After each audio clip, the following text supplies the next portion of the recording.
The Overwatch League offseason is finally coming to an end. A lot has changed since the last time I made an offseason winners and losers list. Months have gone by. Situations have changed. Deals have been struck. It's about time to reevaluate and see what's changed since then. Here is my finalized top 5 biggest winners and losers of the 2023 offseason. The first winner of the video is the Hangzhou Spark. A newcomer makes their way onto the list right at the start. Out of any team in the East, I'd say the Spark had the best offseason, and it's for one simple reason. They got leave. They fulfilled one of the biggest what-ifs we've ever seen. We all wondered just how crazy it would be if Leave and Shy teamed up together, and now it's about to become a reality. And what a crazy duo this could end up being. They're the two most dangerous players out of China and two of the most skilled DPS players in the world. And they'll be in the same lineup every single game. It might be the best DPS line in the entire league, let alone APAC. Both of these guys at their best are superstars and bona fide top 5 players at their positions. Shy's got the deadly accuracy, and Leave's got the insane flexibility. It's a great combo on paper, and with how strong they both are at making big plays out of nothing, they'll bounce off of one another very well. Getting Leave alone makes them winners in my book, but then you're adding in a good piece like Monk and a backup tank for Gushwei, and there's a serious recipe for success. I especially feel this way now that the Spark have parted ways with Coach Chengun,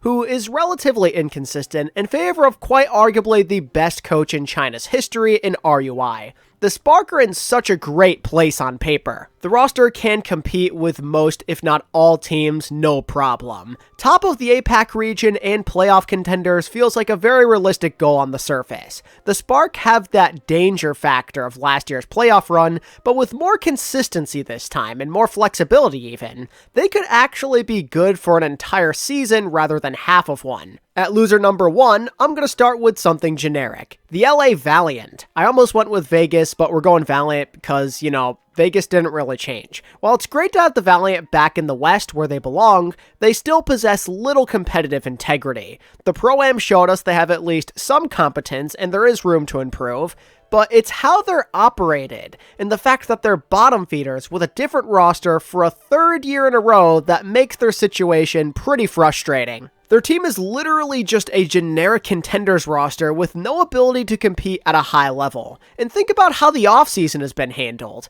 They randomly tell us they're coming back to the West and then nothing.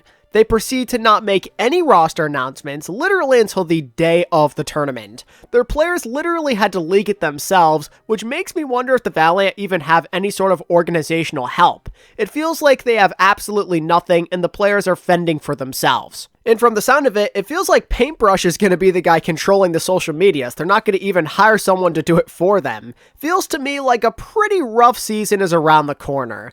They just have nothing left. It feels like this franchise is coming to an abrupt end. They've been so poorly handled the last 3 years, and it doesn't seem like anything's changing. They have totally given up. After Immortals abandoned their team to let them fend for themselves in the East with a really questionable manager, it seemed like they had some sort of redemption arc in their hands. Like, it was right there. The path was there for them to walk through by moving back to the West, but as it turns out, they really don't care, and they're just here because. That in itself makes the team a bunch of losers. Now, I admit, the Valiant didn't really take any heavy losses this offseason. I mean, you can't really take a big L when there's nowhere to go but up, but their offseason has just been so scuffed. Their very fundamentals sound like a concern to me, and I'm worried about the horror stories their new players could end up telling us. Next on the winners list is the Boston Uprising. Boston are actually getting bumped down a couple of spots compared to the last video, but it was still a great offseason nonetheless. I decided to bump them down because apparently they're not doing that amazing in scrims right now, and their coaching situation maybe feels a little fishy as their new assistant has been part of some sketchy activity in the past, and Dongsu himself has never been a head coach before. But even so, they still managed to have one of the best off-seasons in the league, hands down, and the best of their entire existence. They improved their management tremendously, and they're fielding one of the most talented rosters ever, and definitely their most talented roster from like a history standpoint. Everybody except for Decay and Kalios has won a ring on this team. You have a top 2 tank in the league in Smurf, legends of the game in Birdring and Striker, and perhaps the most loaded backline in the league. Twilight, Lijaegun, Izayaki sounds unfair. I mean, every support meta is going to be one they're good at, and every tank meta will be something that Smurf can handle. The number of superstars on this team almost makes it feel like a dream. This is the best team that Boston has ever put together, and this is probably their best shot of winning more games than they lose for the first time in 5 years. A lot of exciting stuff is happening over in Boston, and maybe they could make some sort of playoff run with this type of team. Their ceiling is like borderline championship level. Boston fans have never experienced this kind of joy before, or at least not for a long time, so they're easily one of the biggest winners of the offseason, and it's not even close. They've finally been bumped out of that mid/basement dweller status. The next loser on the list is the Dallas Fuel, and they're going to be retaining a spot from the previous video. Going to the APAC region softens the blow a pretty good amount, as their chances of staying at the top of the standings are still pretty good now. However, nobody can deny that the losses they suffered significantly reduced their chances of defending their title. Losing Fielder and Chio and your finals MVP Fearless is a lot. Sparkle, Edison, Hanbin is still a great core, but only adding MCD and Bliss doesn't exactly solve the problems and the big holes that you created. Even if this team is decent, they'll never be as dominant as they were with Chio and Fielder. So for that, Dallas are automatically a worse team. But I'd also like to think that they lost this offseason because they left North America. The fan base is very heated over this decision. This could end up being their ticket to losing fans as this era of Dallas slowly comes to an end. The next big winner of the offseason remains the San Francisco Shock. Forget about the visa issues and potential early season struggles ahead of them.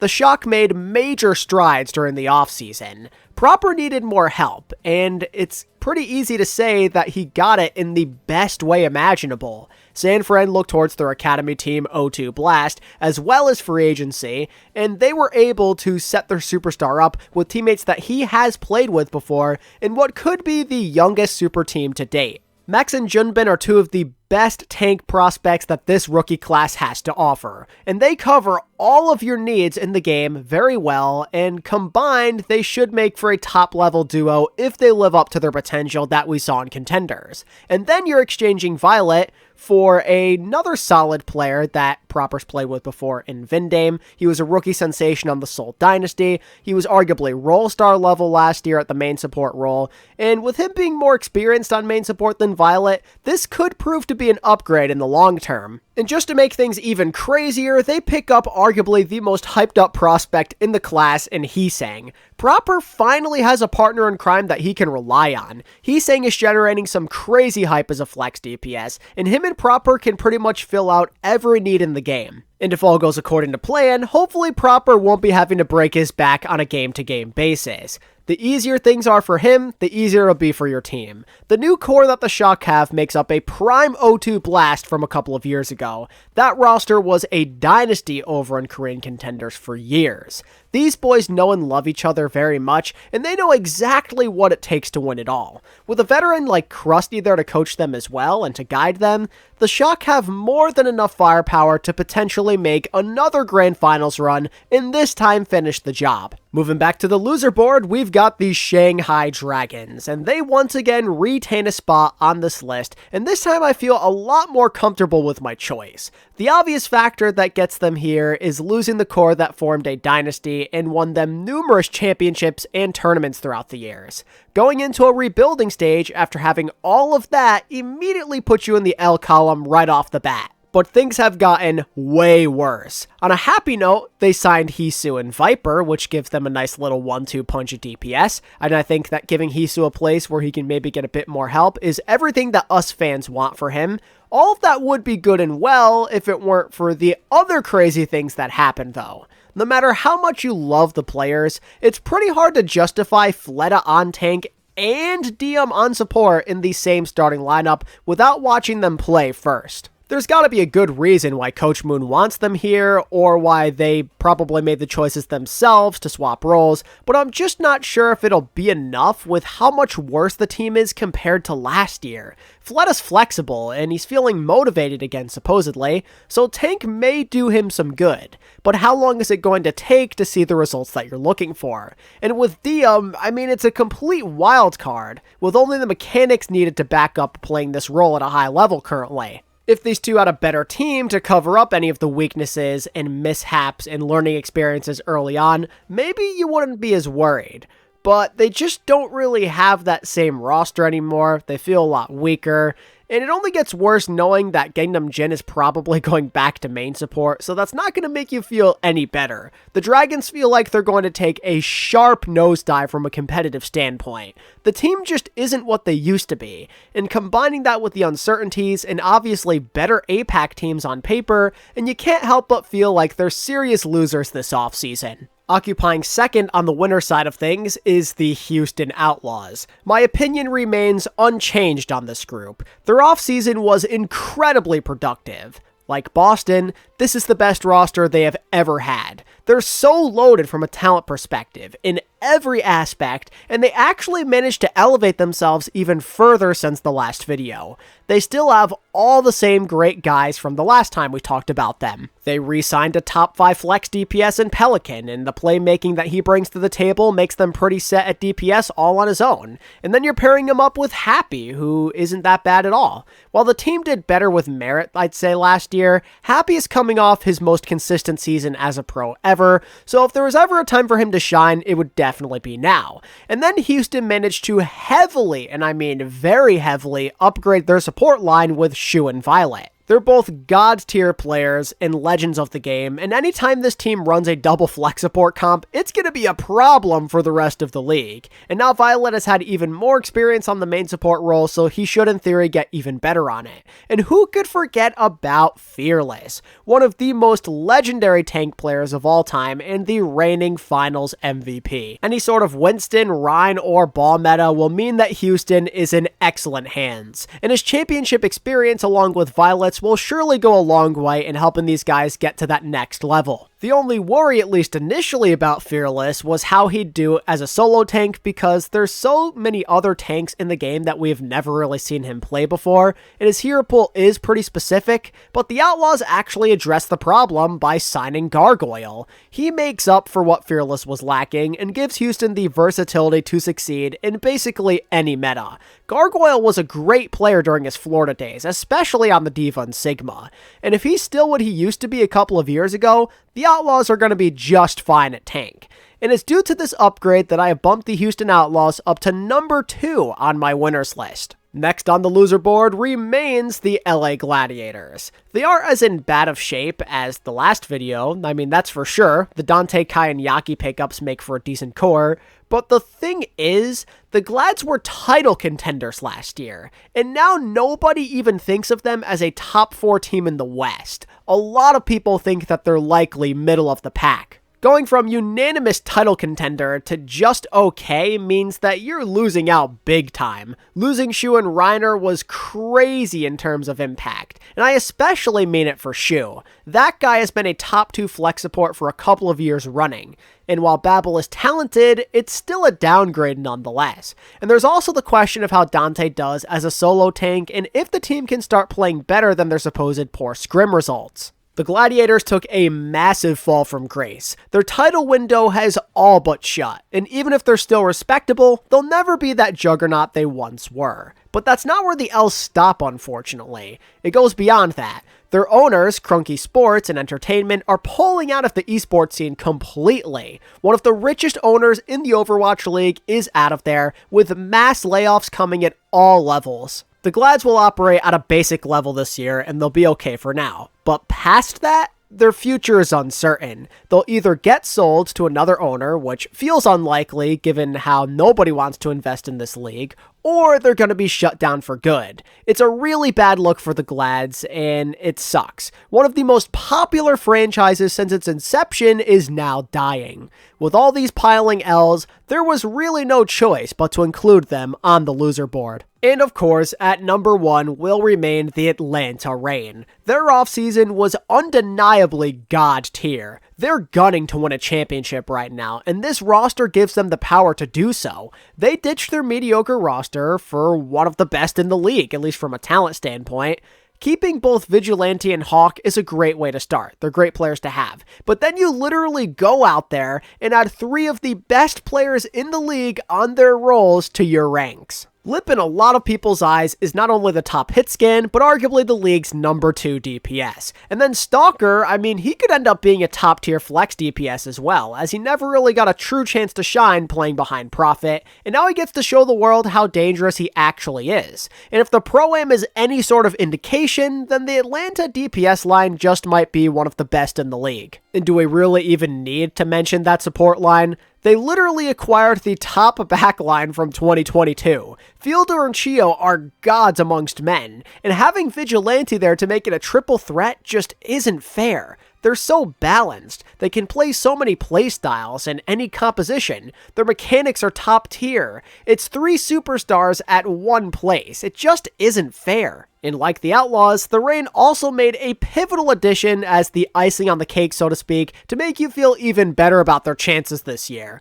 And that comes through the rookie tank player Donghack. Before, it was all on Hawk to be the solo tank of this team. And while skilled, there are things that Hawk can't really play. He has specific things that he's really good at and other things that he's not. But with a bright, young, new player like Donghack that is flying under the radar, you eliminate that concern that you had with things like Winston and Wrecking Ball. In fact, since picking up Donghack, supposedly the Reign's practice and general confidence has gone through the roof. And from the little that we have seen so far, he's looking like one of the biggest rookies to watch in 2023, and maybe the biggest steal of the entire offseason. The Reign could by all accounts be the number 1 team in OWL this year. To go from average to having all of these weapons in one offseason makes them the definitive number 1 winner of the offseason in my book. Gator's cooking, man. Let him cook over in Atlanta. They're doing some amazing stuff. But of course, with every biggest winner comes a biggest loser. I think we can all safely say that the biggest loser of the offseason, at least so far, is the Chengdu Hunters.